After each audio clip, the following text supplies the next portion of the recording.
Joining us now exclusively is Lindsay's father, Michael Lohan, who's been outspoken in his attempts to get Lindsay the help that he says she needs.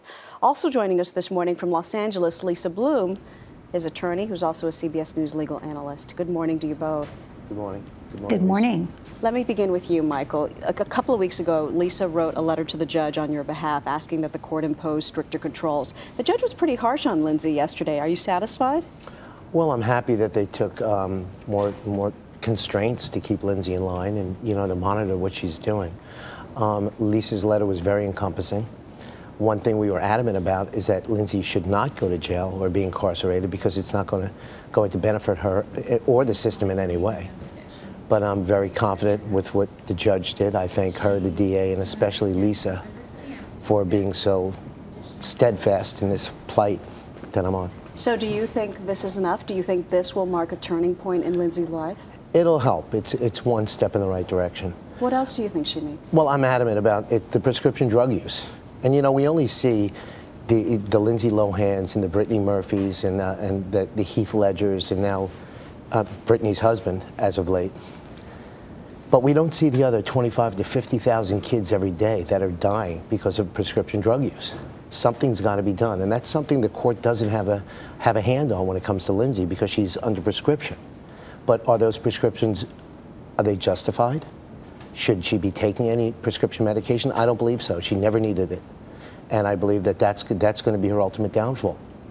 But right now it's just other drugs and alcohol, and at least is going to address that with the court and try to get her into a rehab with us. So Lisa, let me get this straight, because Lindsay has been ordered to submit to random drug tests every week. Well, that will only test for illegal drugs. That will not test for prescription, correct?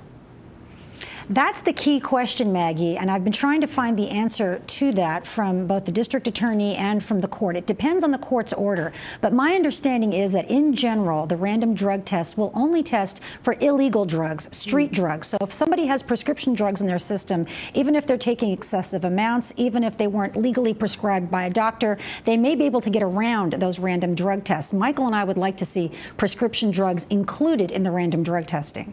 Because, Michael, you say that is her weakness. Do you think your daughter is dying from prescription drug use? I think it's eating her up on an emotional level and a physical level. And I don't think she'll ever be herself unless she's off prescription drugs, or she'll never be at the place she should be in life, where she was before. She needs a rehab. She doesn't need jail. She doesn't need, this is it's a great direction that they're moving in. It is a positive step.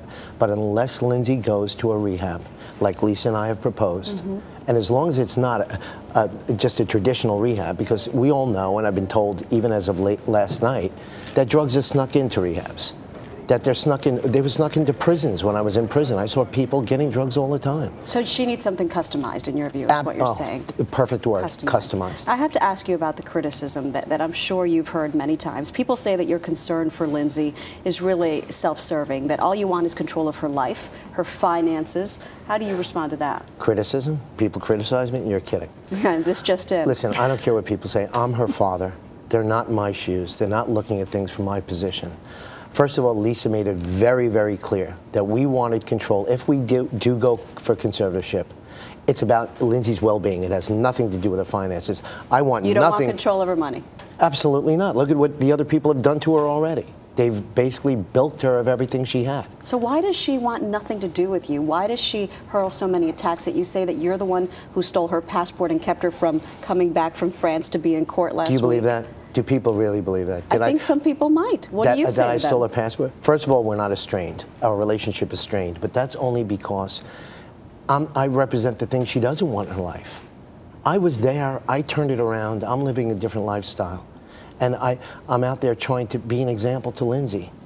And I hope Dina is too now. I really think we've moved in the right direction. But I have wonderful people behind me. I'm getting support from a lot of family members and friends of Lindsay that are willing to help. And you know what? It's not about, I don't care what people say. I know the truth. God knows the truth. And Lisa has represented it so well. I can't say more about her or the other people that are actually in my corner. Well, we all are on the same page in wishing Lindsay well. Thank you so much. Thank you, Maggie. Appreciate God you being here, Michael. Thank you. Lisa, thank you as well. Thanks, Maggie. Sorry for getting you up so early, Lisa. She's used to it. She's on all the time. Right. And we should add that we tried to contact Lindsay's camp repeatedly yesterday and this morning. We have not heard back from either a publicist or a lawyer, so there's no comment this morning from Lindsay Lohan. A lot happens early on The Early Show, weekday mornings on CBS.